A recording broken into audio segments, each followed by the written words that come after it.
I call this meeting of the Rotary Club of Oakland to order. I'm Dudley Thompson, and I have the honor to serve as the president of the Rotary Club of Oakland. We were founded in 1908, and we're the third established club of some 37,000 clubs in over 200 countries around the world. We're a diverse community of some 270 business, professional, and community leaders who unite to improve local and international communities through a common commitment of service above self. For over 113 years, we've welcomed Rotarians and guests to our club meetings, and I welcome you to this, our 5,381st meeting. For those of you online, if you're a visiting Rotarian or the guest of a Rotarian, please enter your name in the chat box located at the center of the bottom of the screen, so we can recognize you in a few minutes.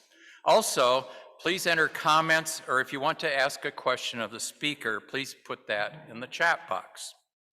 We recommend you view today's meeting using Speaker View, and that's located in the upper right-hand corner of the screen.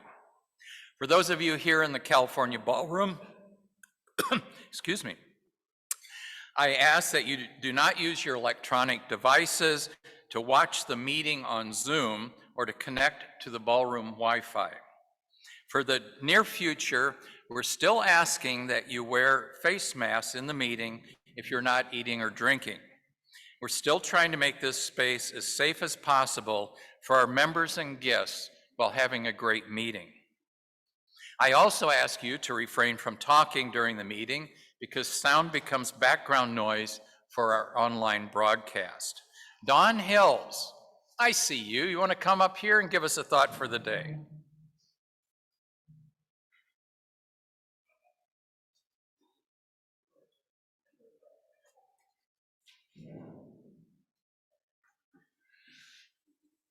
Welcome.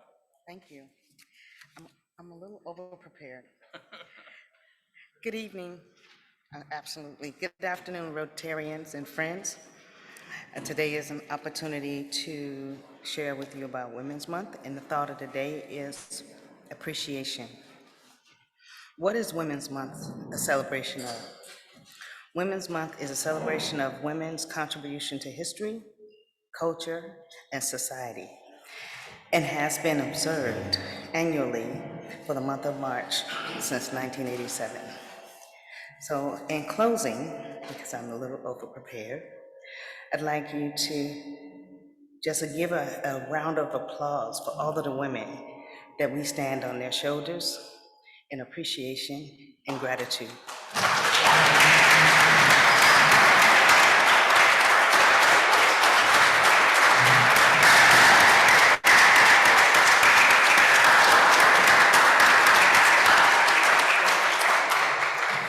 Thank you, Dawn. Can you bring up our Rotary vision statement? Thank you. Together, we see a world where people unite to take action to create lasting change across the globe, in our communities, and in ourselves. Robert Kidd, do we have any visiting Rotarians today?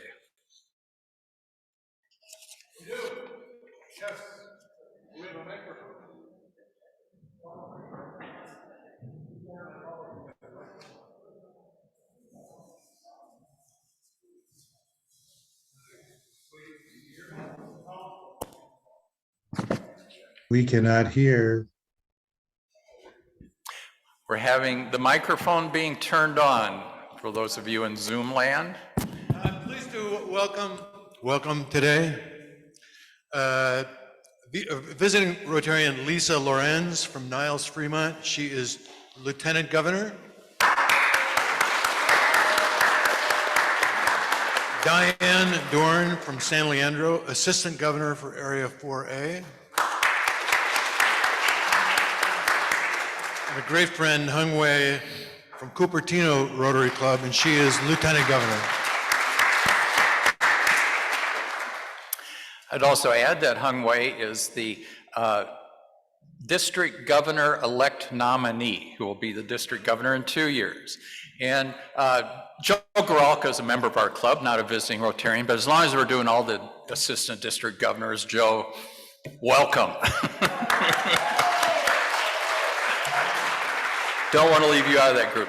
Do we have any Rotarians with gifts? Allison.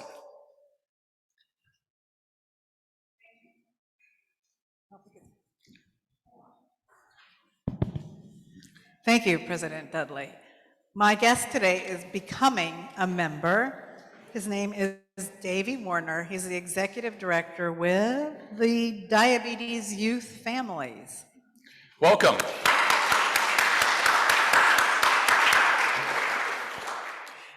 Anybody else? Because I have one and I am not going to miss her this time. So some of you may remember at my induction, I forgot to introduce my wife, and I am not going to miss that opportunity today. The wonderful Concha Delgado Gaitan.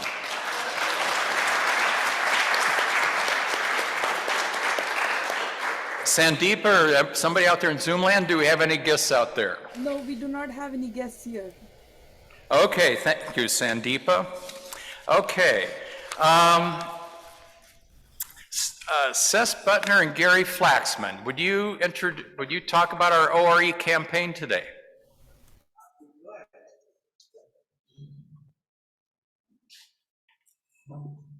Thank you. I'd be glad to. Thank you, President Dudley and First Lady Concha. Glad to have you here. As we close out the month of March, our Oakland Rotary Endowment fundraising month, ORE President Leanne Alameda asked me to be the closer. So that's what I will do today. So let me start by reminding you of what the presenters each week have said. First slide. Go ahead with the first slide. As the Rotarians, we are committed to investing in making a positive impact in our community. Through various Rotary committees, Oakland Rotary Endowment provides funding to improve the quality of life of people in Oakland and beyond. Next slide. The facts. In the past 6 years, our endowment has given over $1.2 million, including 65 grants to local nonprofits. Next slide. And in the last year, we've given over $80,000 in Cerrone Lena scholarships to first-generation college students. Finally, you can see some examples of what your donation can provide. From as little as $25 to as much as $2,500, your donation to the Oakland Rotary Endowment makes a difference. Today, I want to highlight one of our programs that we invest in, Enterprise Institute, as an example of how we make a difference in the community. Rotarian Gary Flaxman, why don't you tell us a little bit about Enterprise Institute? Where's right behind?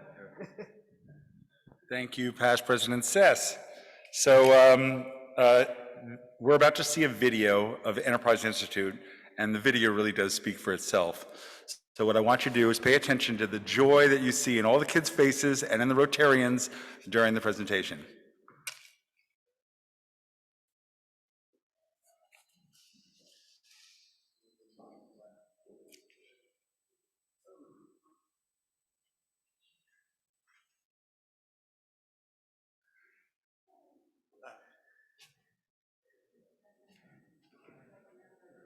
With such a commitment to the betterment of society as a whole, to do good things in the world and do it together.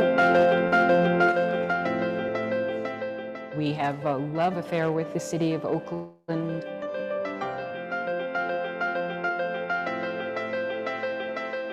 We take the long view of what do you do to make this community stronger and better.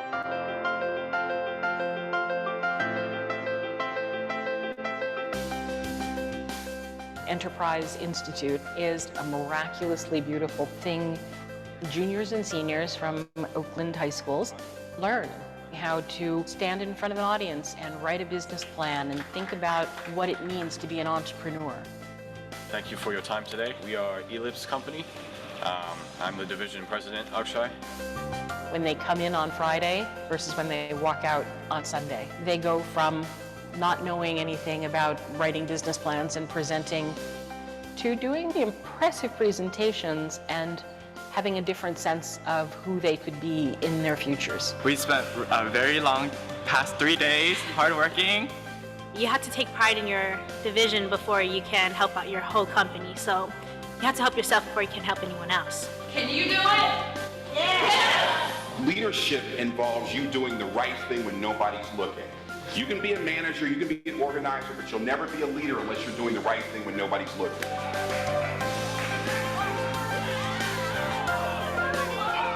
We pulled down the entire team, and that's what win me! There are certain things that we cover that many people didn't cover until they were in college.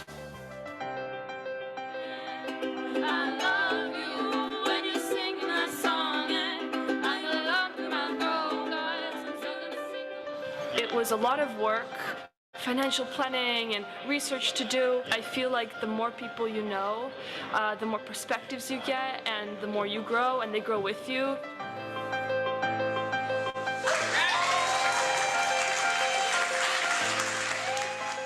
That's one thing I like about Rotary in general is it's all, it's service above self. So everybody here is motivated by service. That's why you come back to the Rotary Club. You could turn to your right or turn to your left, and there's someone sitting there who also cares about the city and the children and the environment. It is a wonderful thing to be of service to community and to each other. Save money!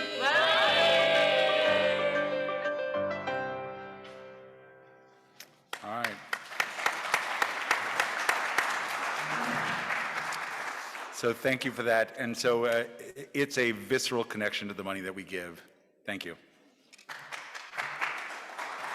Thank you, Gary. What a wonderful example of our work. That brings tears to my eyes. It's the reason I joined Rotary. I went to the first one when right after I first joined, to the first Enterprise Institute. I think in those days, what do we call it? We call it something else. Camp Enterprise. And that is just an example of some of the wonderful work that we do at this club and why you should support the Oakland Rotary Endowment. Now the close. Help us reach our $100,000 goal. I think I feel the need to give. How about you? Whatever you can give, but give. As a Rotarian, everyone is required to give. As I rallied you last year with 100% participation is the goal. You can give by going on the website, www.oaklandrotary.org/donate and choose Oakland Rotary Endowment, or return the check in the envelope you received by mail from the beginning of the campaign. As you can see, we have collections of $63,000, but pledges of $83,000, so we're close. So we only have $20,000, leaving us about $20,000 left to reach our goal. Let's do this today, since this is the last day of the campaign. Let's do it today, because you will be getting a call from us if you haven't given. I got the list. How many people in the audience wants to give today? All right. Let's hear from some of the people that want to give today. Who is that? Shannon Hackley? Let me just say this. If everybody gave, I wanted to do it, give you all props, President Dudley. But if we had 100 people, so there's attending this meeting, if we actually rang the bell, we'd raise $10,000 just there. So make sure you give and give freely to the Oakland Rotary Endowment, which is ours. Shannon Hackley. 5,000 from Shannon Hackley. Who else do we have? I think it's 500. All right, Fred Morris. 8,000. Fred. Yeah, you said.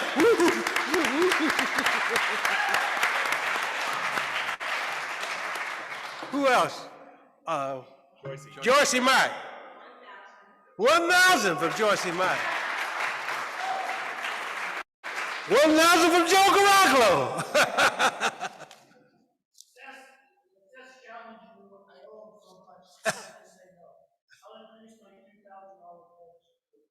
All right, 2,000. 2,000 from there. Who's that over there? Pauline Fox. 4,500.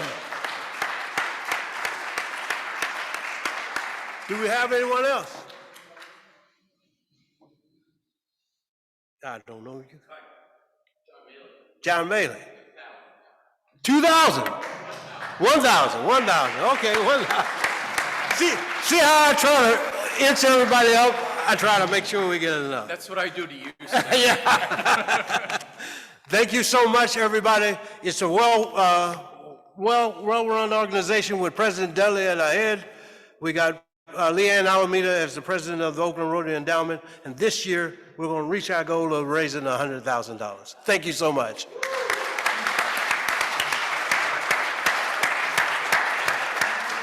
Thank you, Seth. Thank you, Gary. Ed Jelland, would you introduce our special guest today, our district governor?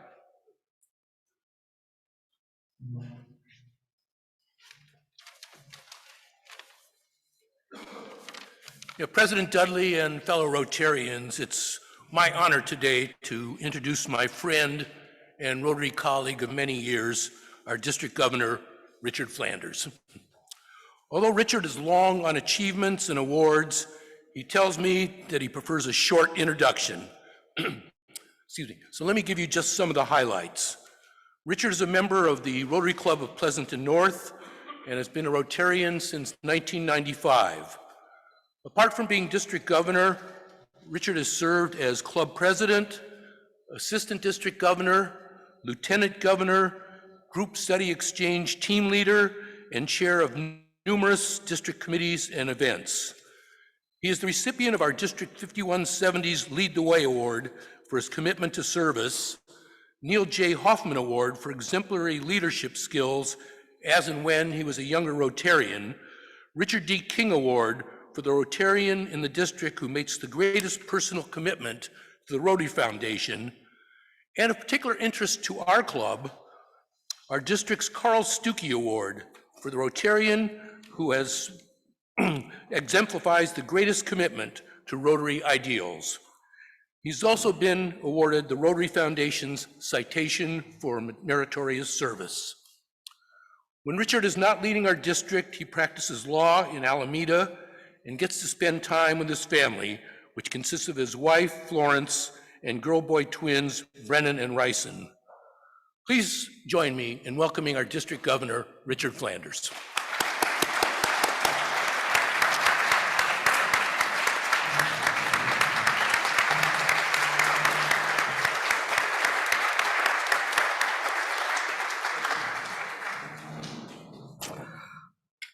Hello, Rotarian and guests. This is visit number 58 for me. I have 4 more to go. And it's an honor to come to this legendary Rotary Club number 3 in the world, Oakland Rotary. I want to acknowledge, I see Dudley's wife, Concha. I just want to say hi. Anyway, I have so many friends in this club. I remember spending 1 whole week with Carl Stuckey in the country of Costa Rica and Panama, and I really get to know him pretty well. I miss him a lot. I also want to acknowledge Past Governor Ed Jelland. I remember forming a Rotary Club when he was district governor for him in Fremont, the first Mandarin-speaking Rotary Club in our district. I see my friend Joe Garalka, Lisa Lorenz, Hang Wei, and Diane. I think they're all here to check on me to make sure I'm doing a good job. I see Seth Butner. He's doing a great job with DEI this year. I don't know what I see Phil Campbell, but I remember I see Robert Kidd, Alex Paulson, a longtime friend. And I just want to say that I met with Dudley before our year started, And we spend a lot of time talking on Zoom. And I know that Dudley wants to do a good job for this club this year, and he has done a good job because this has been a challenging year in terms of pandemic. You know, COVID-19 has really caused a lot of issues and challenges for our Rotary district. We lost 100 members last year, and many clubs have been not meeting or meeting in person or meeting hybridly. But the challenge has been that, you know, many clubs cannot go back to where they were meeting before the pandemic, and the cost of food have rose up.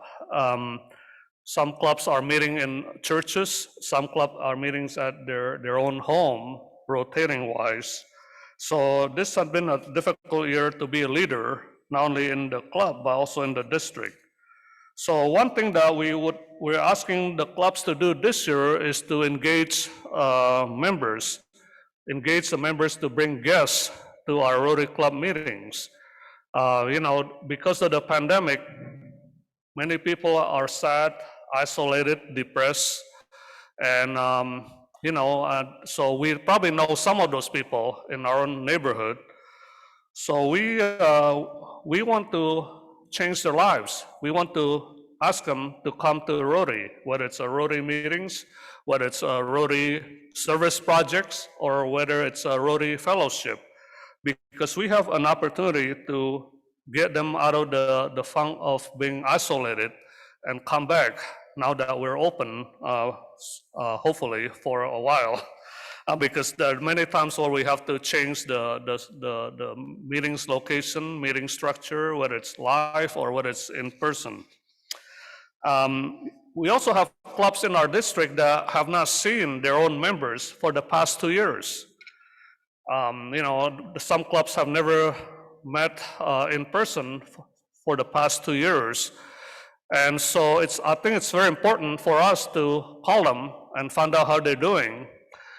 We don't know whether they have any problems, and if they do, we need to find out so that we can help them. We need to ask them to come to meet us at the cafe or coffee shop. But it's also important that we need to tell them that we have now reopened and that it's time for them to come back to our club meetings. There are 3 things that we wanted to do this year. One is membership, one is Rotary Foundation, and one is public image. In terms of membership, it's been a challenging year. We have a lot of people who have not been engaged because of the pandemic, and we tend to lose them. So we need to save them. But it's also been challenging to get new members to come to a meeting when the meeting is remote. We talk a lot on membership at the boardroom this morning, and I think your club is doing a great job in trying to continue to try to grow for the rest of the year. In terms of the Rotary Foundation, what can I say? Your club gave $175,567 to the Rotary Foundation last year.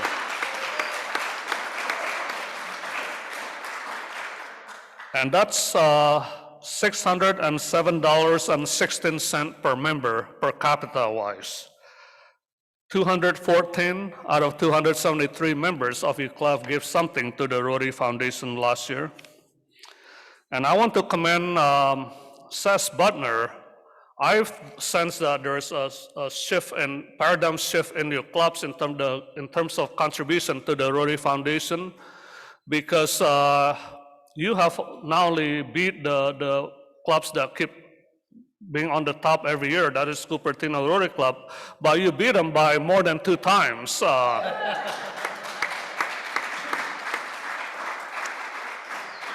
Your goal this year for the Rotary Foundation is $90,000. As of yesterday, your club has given $133,440. And your club has also given $30,191 to the Polio Plus funds.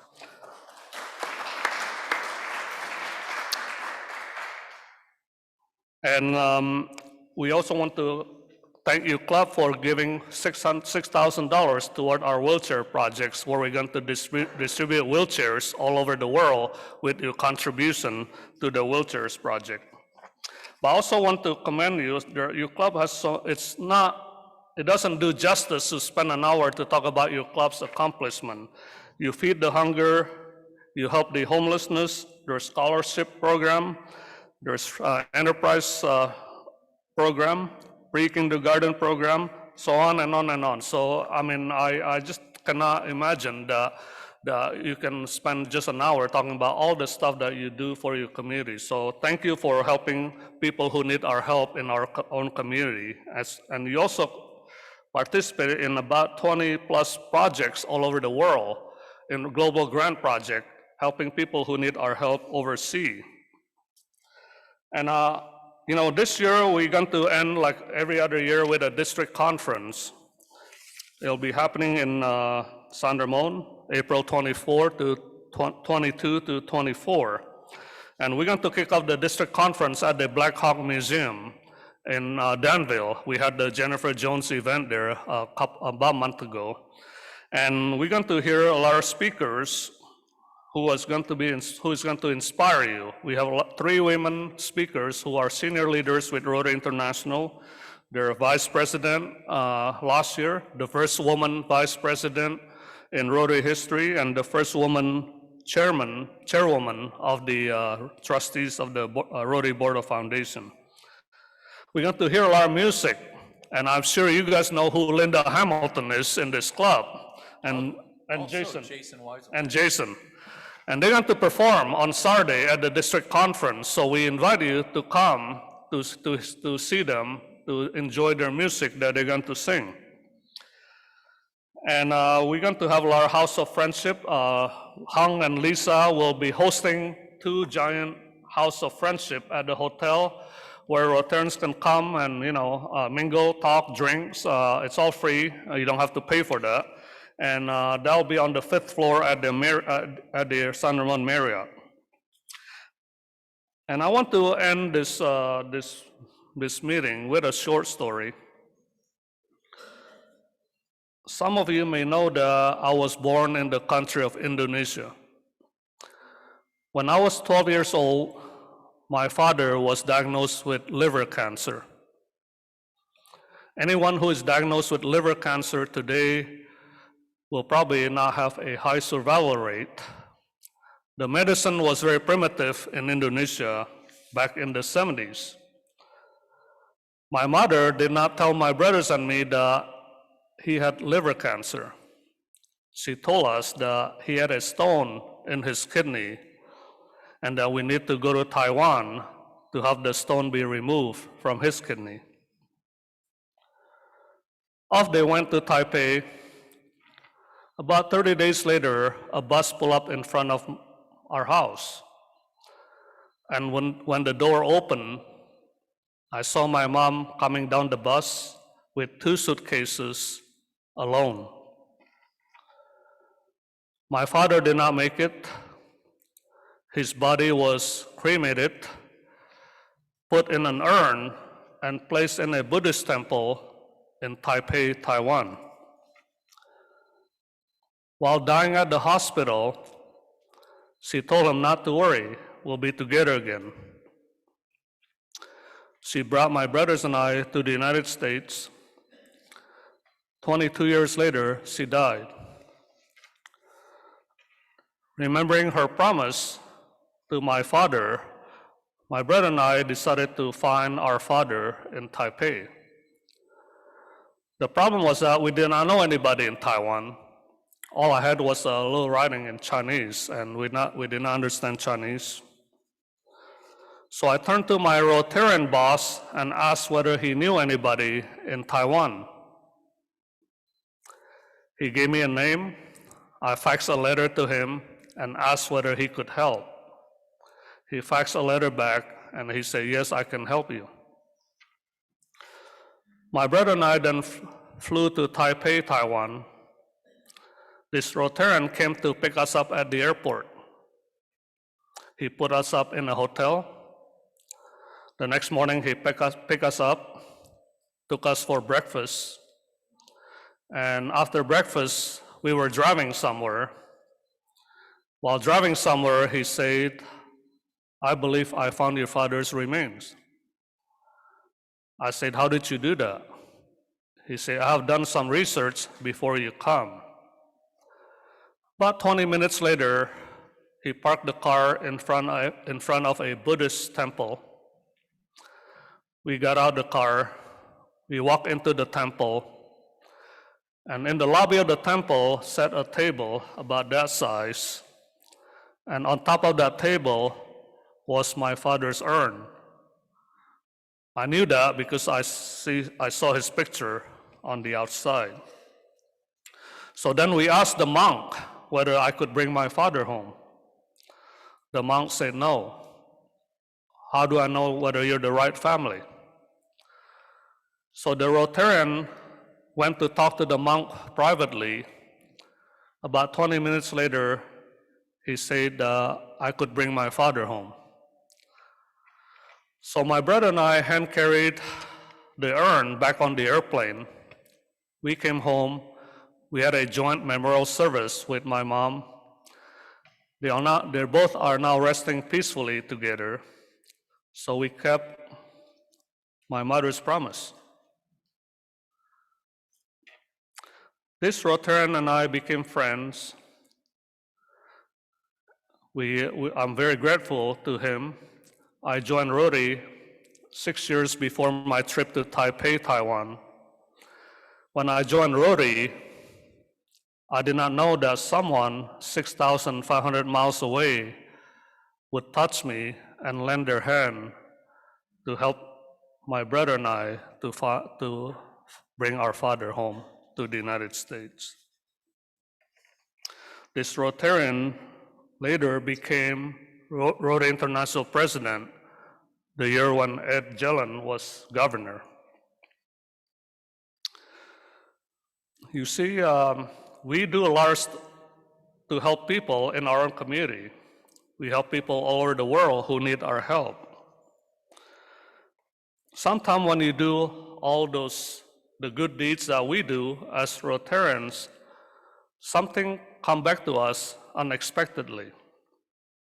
I know that if I did not join Rotary, I probably would have a harder time to bring my father home, because people like the Rotarian in Taiwan, his name is Gary C.K. Huang, we are people of action. We help people who need our help. And this is just one of the benefits of joining Rotary, that you get a family of Rotarians all over the world that can help you if you need help. Dudley, I want to thank you for allowing me to come to your club after several reschedulement. And this is just the pandemic. I think we're getting used to the overcoming the pandemic, and we need to be flexible and make adjustment. But thank you very much. Thank you, David.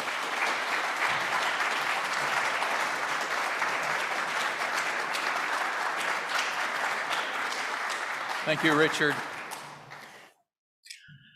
So Richard and I started talking about his visit, well, actually before our years, probably last spring. We were going to do it on January 6th when Libby Schaff was going to be here in the ballroom. And of course, that was our first time that we went back to Zoom, and we have been for 2 months. So Richard and I finally settled on a date.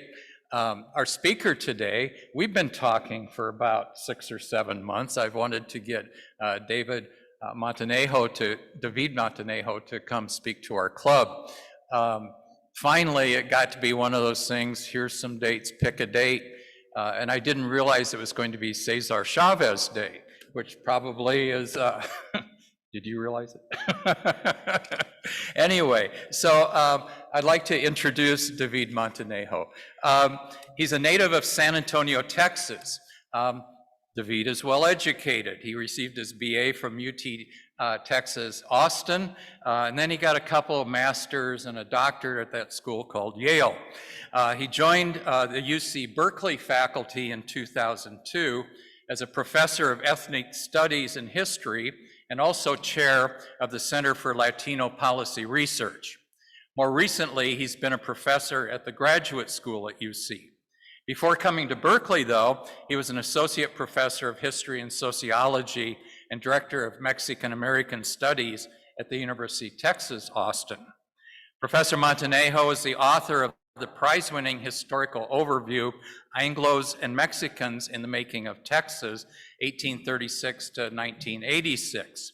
Among the recognition he received was the Frederick Jackson Turner Prize, awarded by the Organization of American Historians for the best first book in American history. And the T.R. Fehrenbach Prize, awarded by the Texas Historical Commission for the best book in Texas history. The sequel was Quixote Soldiers, a local history of the Chicano movement, 66 to 81. This book received the 2012 Book Award from the National Association of Chicana and Chicano Studies, and for a second time he received the same Fehrenbach Prize in Texas history. He completed this trilogy with Sancho's Journal, exploring the political edge of the Brown Berets, with the Brown Berets, bringing a closure to this, this writing he'd been doing for 35 years. During his time in Texas, Dr. Montenego served on the Texas Commission for the Arts from 92 to 98 as Governor Ann Richards' appointee. He was inducted into the Texas Institute of Letters in 85. At UC Berkeley, he was instrumental in developing the Center for Latino Policy Research from a room on one floor to a building of 3 floors. That's how you're spending our tax money, huh? Anyway, he was recently also a consultant and appeared on the PBS series Latino Americans. David, welcome to the Rotary Club of Oakland.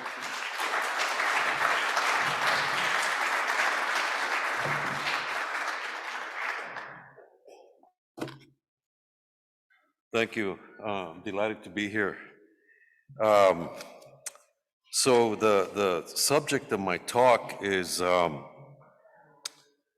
basically how do markets trump warfare? You know, how do markets supersede war? And my historical material is the Civil War, but just to make it more relevant to us, think of the present war right now in the Ukraine, and you know, what if Russian oil ended up in Ukrainian tanks fighting the Russian army?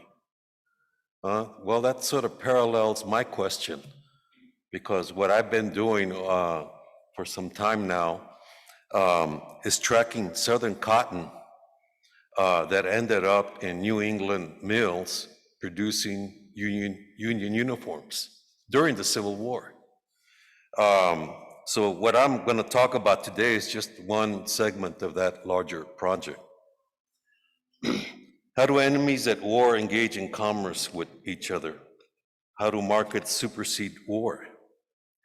These were questions raised by a reading of the Civil War Correspondence of Charles Stillman, a prominent international merchant in the twin border cities of Matamoros and Brownsville. That's at the very tip of Texas, at the mouth of the Rio Grande. Stillman from Connecticut had been in the region for 3 decades by the time of the Civil War. The letters and dispatches from his northern and southern commercial agents, while the war was being fought, were an eloquent testament to his ability to trade with warring enemies. Stillman seemed to stand above the patriotic emotion. He seemed to stand above the patriotic emotions expressed by his northern and southern agents. Market forces, the Stillman letters seem to say, could not be contained by war or sectional hostilities. So explaining how Stillman, who became a Confederate supplier, was able to maintain his New York business provides an insight into the controversial quasi-treasonous Matamoros trade that surfaced during the Civil War. Matamoros became a significant leak in the Union blockade of the Confederacy. In 1863 alone, nearly 100 ships arrived in New York from Matamoros, and they carried an estimated 50,000 bales of cotton, sufficient to meet the needs of a growing Union army. Over the course of the war, an estimated 300,000 bales of Southern cotton passed through this Mexican port on the way to world markets. So, what are the factors that make this contradictory trade possible? Well, one prerequisite was having Mexico be a neutral trading space. The Rio Grande could not be blockaded by the North, and Mexico was exempt from the Confederate embargo. The result was that merchants from Europe came rushing into Matamoros, eager to trade for that Texas cotton. Matamoros grew from 9,000, a population of 9,000 in 1862 to 40,000 2 years later, clearly a boom town. Now, Mexican neutrality was not something to be taken for granted. As a matter of fact, John Pickett, who was the Confederate agent sent to Mexico City, almost messed it up for the Confederacy, because John Pickett was an arrogant, bombastic Southerner, and his way of negotiating was threatening to occupy Monterrey with Confederate troops if Mexico didn't stay neutral. And of course, Pickett's mission failed, needless to say. Fortunately for the Confederacy, the governor, Vidauri, of the main caudillo, main boss in northern Mexico, acted autonomously from Juarez, and he formed favorable connections with the Confederacy almost immediately. So with Mexico basically provided the neutral space for this kind of quasi-treasonous trade. And as far as any Mexican political troubles, which did occasionally arise, as one New York merchant put it, and this was the advantage of having twin cities, merchants could just cross the river. This is a quote from a New York merchant residing in Matamoros, and he's describing this binational dexterity. Their habit, he's talking about merchants, their habit is, if they have anything in Brownsville, cotton for instance, which would be safer in Matamoros, they move it over. And if they have anything on the Mexican side of the Rio Grande that would be safer at Brownsville, they move it over, doing business on both sides of the river for the very purpose of aiding and abetting blockade runners and the introduction of contraband goods into Texas. So Mexico provided the ideal space for trading to occur between Southerners and Northerners. Now, the setting for Stillman, he and his New York partners had been doing dirty business now, and doing the Caribbean circuit.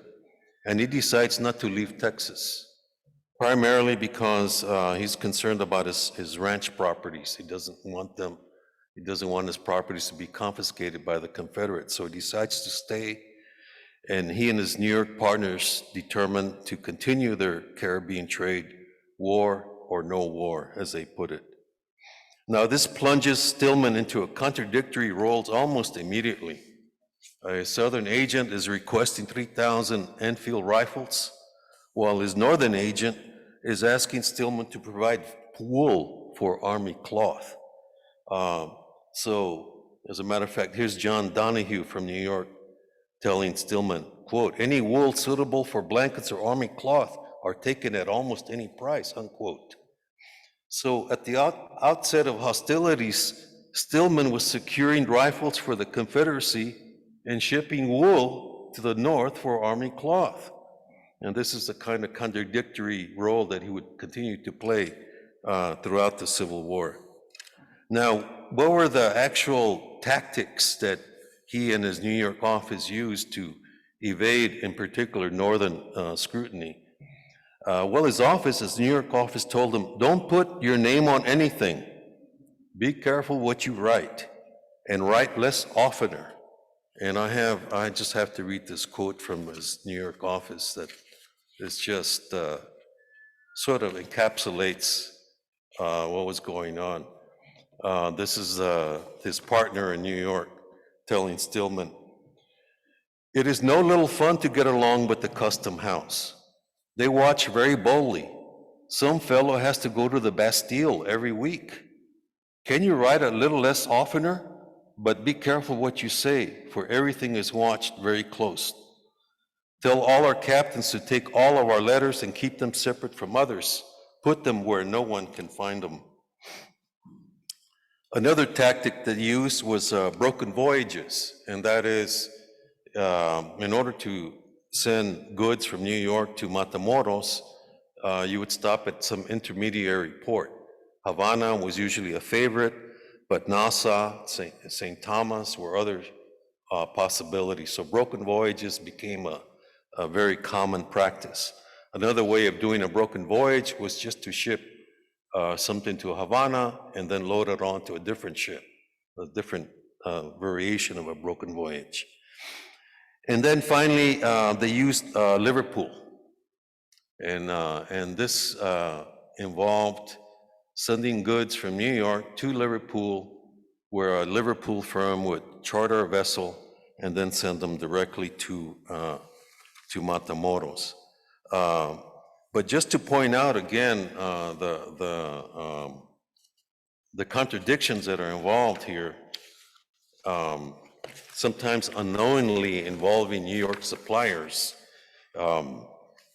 What you have is the New York office buying 30, now this is a shipment that's going to Matamoros via Liverpool, buying 30 bales of denims, 56 cases of men's army boots, 80 bales of gunny cloth and rope for using compressing cotton bales. Well, who did they buy this from? From L.P. Morton and M. Herzog, two major beneficiaries of union government contracts, who had helped Stillman basically fulfill his contract to supply 1,200 Confederate troops. I mean, so this is the kind of, treasonous commerce that sort of intrigued me and got me going in this project. So now it's not just Southerners or Southern cotton brokers who are interested in selling cotton. You also have Northerners in Matamoros. You have cotton brokers, Northern cotton brokers going down to Matamoros. They're protected by Mexican authorities. They're willing to brave the threats coming across the river from Confederate Brownsville. And you have to understand that the profits that make all of this, that motivate this kind of bravery is, you buy cotton for 10 cents a pound and sell it for 40 cents a pound, in New York, so. Now, most of these Northerners had treasury or consular permits, but a number were violators of the Union blockade. And in particular, there was a prominent group out of Rhode Island, a Rhode Island investor group headed by Senator William Sprague. Sprague was the head of a textile empire and also the son-in-law of Treasury Secretary Samuel Chase. Now, this Texas adventure, and this is what they called it, a Texas adventure, netted handsome profits for the group, but it also attracted the custom house investigators from New York. Everyone was arrested, with the exception of Senator Sprague.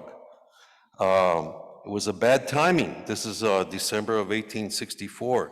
Lincoln had just nominated Samuel Chase, the father-in-law of Senator Sprague, to the Supreme Court. Obviously, had the arrest been made public, it would have scuttled this nomination of Samuel Chase. But in any case, the arrests were kept quiet. There was never any trial. in the chaos of that ensued following Lincoln's assassination, the whole case was dropped. And it was not rediscovered until 1874 when a political rival of Senator Sprague discovered the Army report. But in any case, it's a good example of Northern involvement in this trade. Now, what about the U.S. Navy? I mean, what about the blockade? They are not. They see this Matamoros trade for what it is. They see that this as basic. They see Matamoros as a Confederate port, basically, and they're very concerned about it. They do seize several ships. Of course, then you have the Spanish and British governments protesting the seizures. At one point, after the seizure of some of these vessels off the Rio Grande, the British send a warship to the Rio Grande.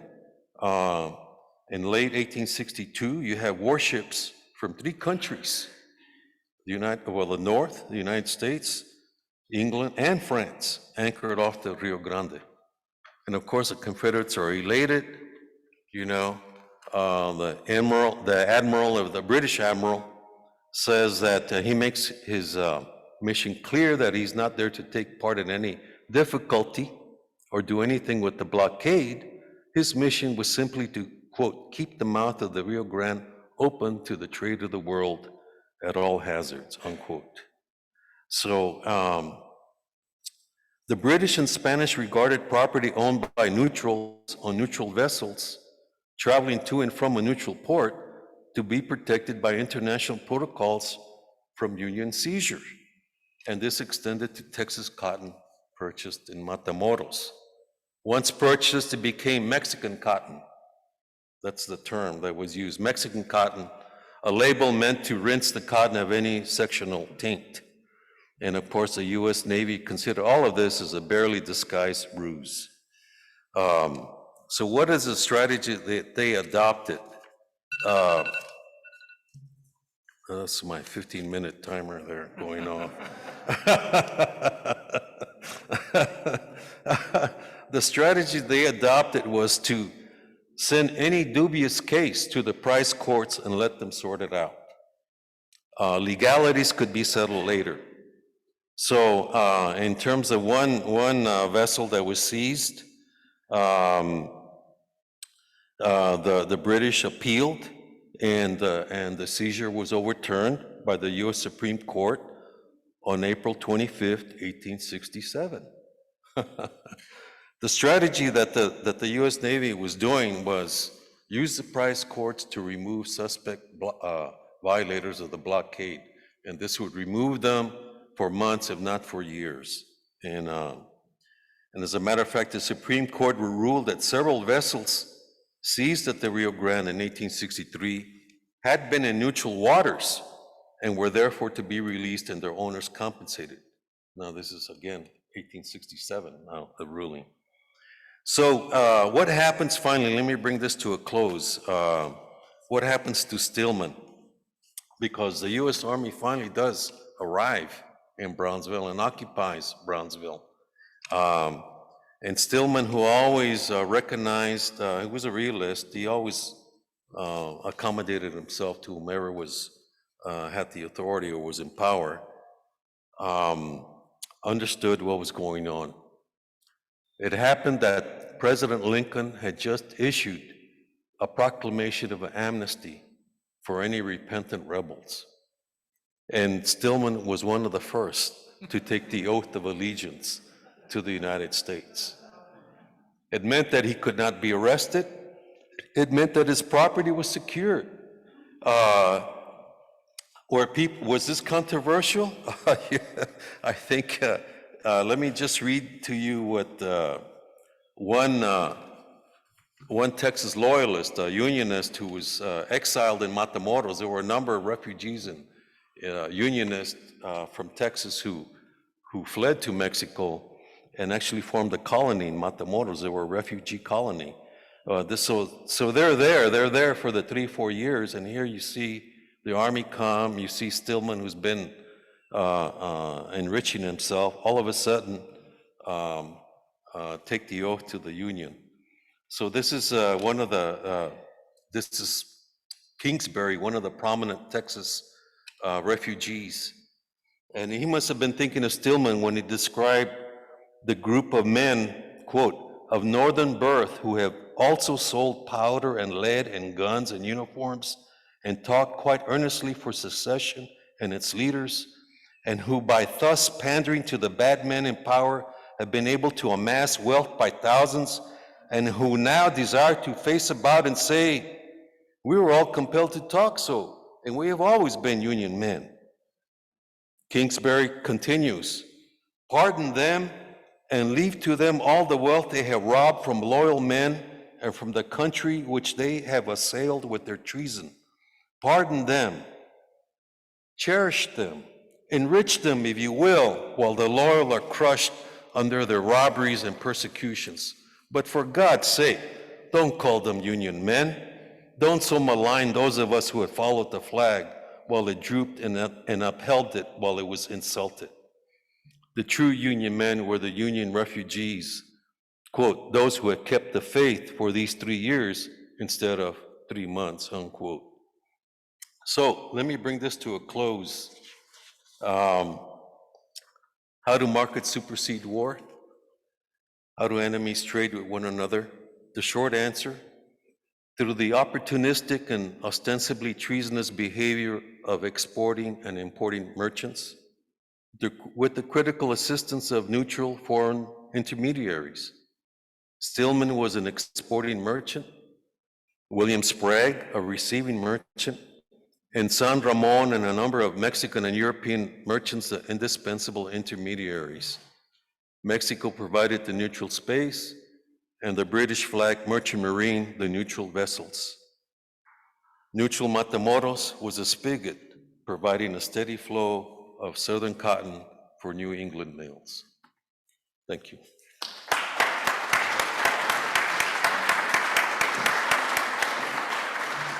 I think I'm going to give time for one question. Robert Kidd, you've been reading this stuff for 3 months while we waited for David.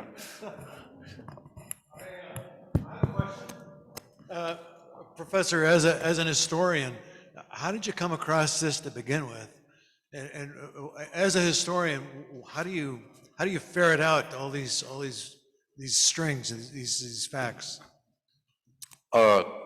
I became aware of Charles Stillman pretty early in my research, actually with my first book on Texas. But I didn't really follow up on the Civil War correspondence. But when I finally got to it, what struck me was that he was getting letters from his northern and southern agents and filing them chronologically. I mean, in other words, here was a merchant who was dispassionately, doing business, with both North and South. And I said, this is really, really interesting. He's standing above the fray of the Civil War. And then I said, I wonder if this industry was so prominent, if this trade was so intense as all the military documents suggest, could I find Stillman's cotton mark in the factory ledgers of New England?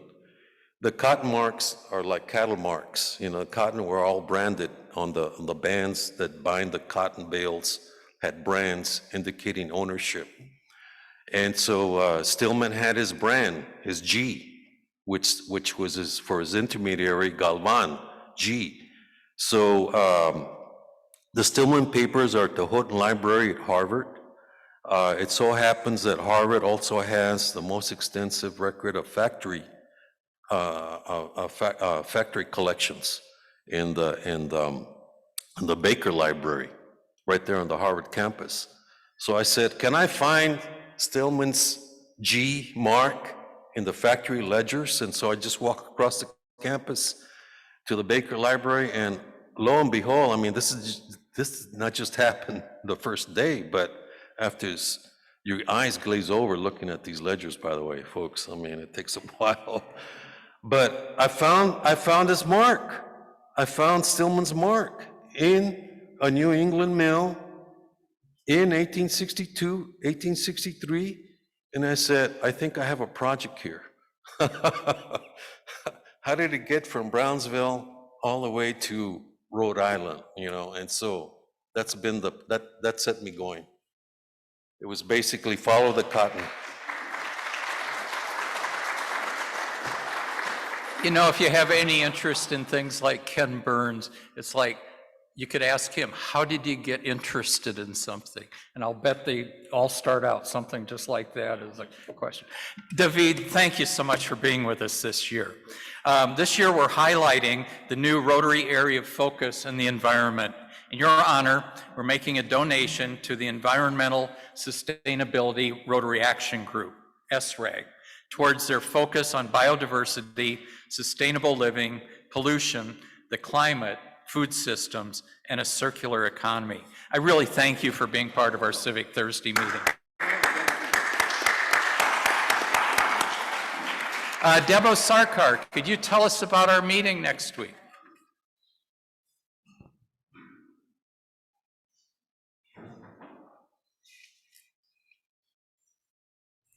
President Dudley, fellow Rotarians and guests, we will have a fantastic speaker next week, one of the leading practitioners who combine the Eastern life practice of yoga and Ayurveda with Western medicine. We'll hear from Dr. Dilip Sarkar on the topic of yoga therapy for health and healing. Come on, everyone, it will be a good one. Thank you, Debo. If you're thinking Sarkar sounded familiar, it's Debo's brother. And he, if I recall, he's a surgeon, is that right? Retired past surgeon. Thank you, Debo. Thank you, Don Hales, for the thought for today. Past president and past district governor Ed Jelen. Thank you, Robert, past president, Robert, past district, assistant district governor, one of these people. Thanks. You got to say thanks. Get me going here.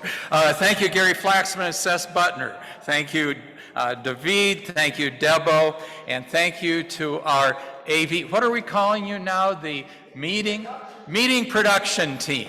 See, be part of the new wave here. Thank you, everybody. Thanks for joining us today. Remember, we are Rotary, serve to change lives, and don't keep Rotary a secret. This meeting is adjourned.